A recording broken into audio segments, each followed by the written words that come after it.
Cast your minds back to 2020 when Boris Johnson promised to get Brexit done, and he passed his deal that aimed to do just that.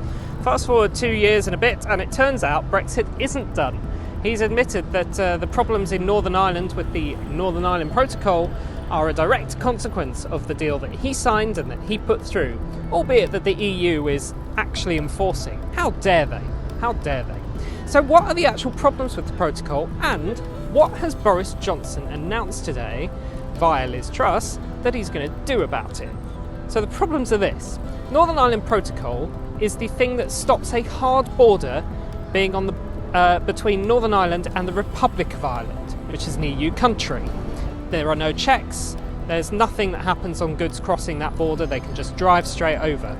But in exchange for that, you have some checks and customs declarations and paperwork on goods that are going from Great Britain to Northern Ireland. And that is extremely controversial because Northern Ireland is part of the UK. We are the same country, and yet we're having to fill out customs checks and do all the rest of it between those two countries. Under the current protocol, if you're sending goods from Britain to Northern Ireland, you have to fill out customs declarations, and then if they are meat or eggs or other products, you have to have a load of other sets of paperwork on that as well, and there might even be physical checks on your meat or eggs products. What Boris Johnson has proposed today is to replace that with a red channel and a green channel. The green channel would be used for goods that are going to Northern Ireland and staying there. They're not going to the Republic. The red channel would be used for goods that are going to go on to the Republic. Now, Britain says that this will be fine because it will be enforced with a trusted trader scheme. The EU will have all the information and will make sure that companies are not going to try and get around this.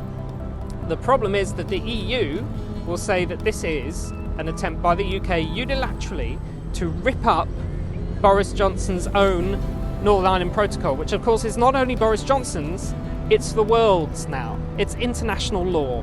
Britain signed it, the EU signed it in Brussels, and it's now international law.